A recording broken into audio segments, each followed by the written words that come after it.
Learning science hub में आप सबको वेलकम कहते हैं। आज हम देखने जा रहे हैं product of two vectors vector and equilibrium का दूसरे चैप्टर का ये टॉपिक है 2.3।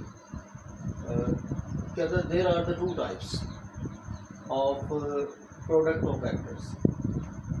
ये टू टाइप इधर लिख दिए है, तो ये तीन टाइप है। इसके पीछे हम पढ़ चुके हैं कि स्केलर की प्रोडक्ट से भी मल्टीप्लिकेशन होती है, दो वेक्टर की डॉट प्रोडक्ट भी होती है, क्रॉस प्रोडक्ट, और एक स्केलर की वेक्टर के साथ होती है। इधर टू लिखा है, एक पीछे भी लिखी हुई है। तीन तरह की इसकी मल्टीप्लिकेशन होती है या प्रोडक्ट होती है।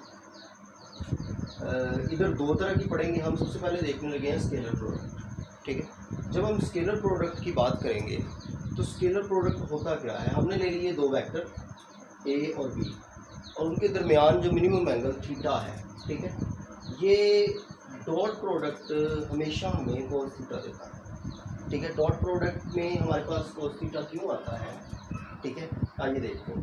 असल में ये जो ए वेक्टर है आपके पास और जो बी वेक्टर होता है उसका प्रोजेक्शन होता है। जब वो उसका प्रोजेक्शन गिरते गिरते बिल्कुल ए के ऊपर आ जाता है, ये समझ लेंगे बी एक्स है। ठीक है, ये इसका जो वेक्टर बी है जो इसके ऊपर आ गया है, दोनों की डायरेक्शन सेम होगी।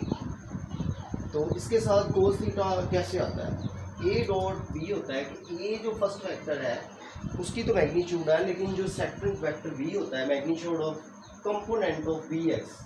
ये जो कंपोनेंट होता है ना एक्स एक्सिस में, ठीक है, इस डायरेक्शन में बी वेक्टर का कंपोनेंट जो होता है इन डायरेक्शन ऑफ ए, दोनों सेम हो जाते हैं। तो असल में ए और डॉट बी वेक्टर जब हम ले रहे होते हैं तो ए तो बाय मैग्नीट्यूड ही होती है, लेकिन बी का सिर्फ एक्स कंपोनेंट होता है इसमें, बी एक्स, वाई नहीं होता यहाँ पे, क्योंकि वाई ऊपर है। ये भी मैंने यहाँ पे ड्रॉ किया है, लेकिन हम इसको लेते नहीं है।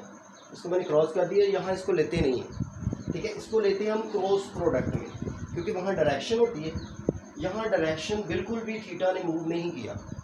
बिल्कुल जो ए वेक्टर है उसके ऊपर बी का जो कंपोनेंट बी एक्स है, वाई की तरफ कंपोनेंट नहीं है, मतलब उसकी डायरेक्शन नहीं है, वो घूमा नहीं है, उसने मूव नहीं किया। तो बी एक्स लिया, तो ये जो बी एक्स की वजह से ये कोस थीटा बी के साथ आया।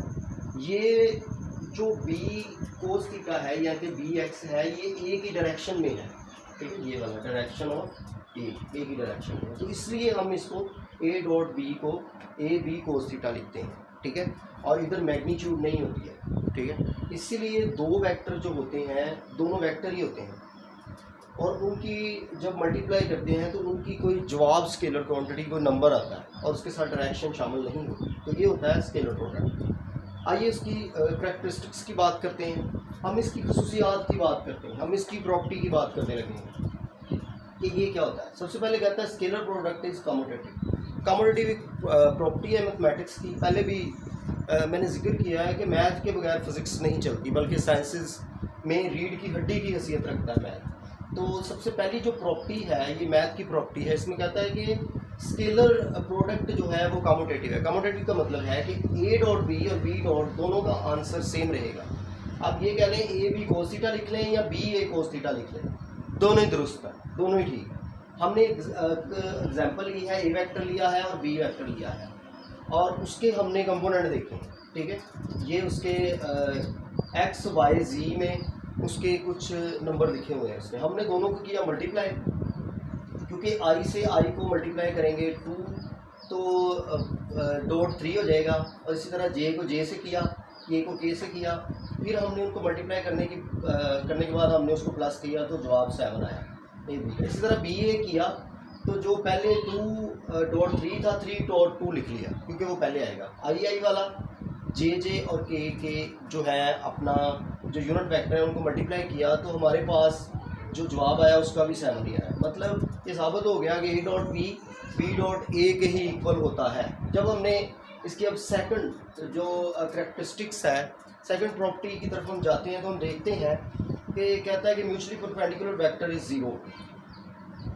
ए जो है और बी है ये दोनों की डायरेक्शन सेम है, ये तो इसका वेक्टर बी की तरफ है ही नहीं, लिहाजा जब हम कोस 90 लेते हैं तो वो उसका आंसर 0 देता है। लिहाजा जो म्यूचुअली परपेंडिकुलर होंगे, जो ए बी दोनों डॉट प्रोडक्ट में जब 90 के एंगल पर होंगे तो जवाब 0 आएगा।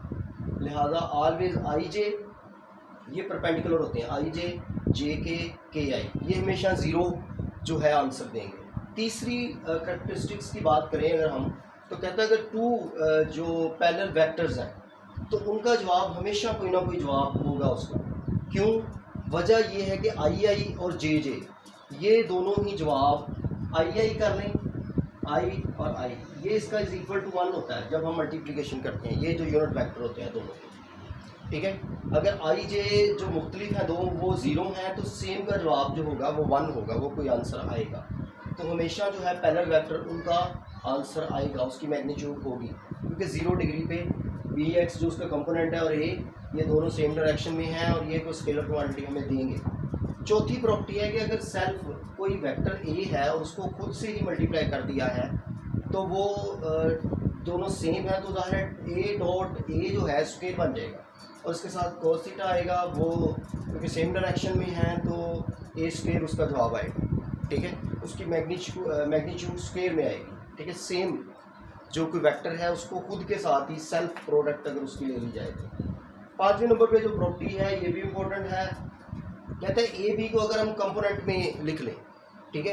ए के भी कंपोनेंट होते हैं, जैसे कि ए के कंपोनेंट एक्स एक्सिस में भी हैं और वाई एक्सिस में भी हैं ए वेक्टर, इस तरह बी के भी हैं, और सी इधर नहीं है, हम सी को भी लिख सकते हैं अगर हम जो है 3D में चले जाते हैं। यहाँ 3D का ही लिया गया है, हमने पहले का ए एक्स और उसके साथ आई जो यूनिट वेक्टर लिखा है, और ए वाई के साथ जे यूनिट वेक्टर लिखता है, और ए जी के साथ के, इसी तरह बी के साथ भी हमने किया। जब इनको मल्टीप्लाई किया, क्योंकि डॉट प्रोडक्ट है तो सिर्फ आई और आई वाले मल्टीप्लाई हो के तो जवाब देंगे। सबसे पहले ए एक्स और बी एक्स आ जाएगा, प्लस ए वाई बी वाई और प्लस ए जी बी जी हो जाएगा, ठीक है। अगर हम कोस थीटा निकालना चाह रहे हैं तो ए बी इसके नीचे आगे डिवाइड हो जाएगा। ये यहाँ तक था आज की करैक्टरिस्टिक्स है, और ये जो है हमारे पास डॉट प्रोडक्ट या स्केलर प्रोडक्ट भी इसको कहते हैं, ये इसका शॉर्ट सा तारुफ भी था और ये इसकी करैक्टरिस्टिक्स हैं, ठीक है। आज के लिए इतना ही है। Thank you for watching.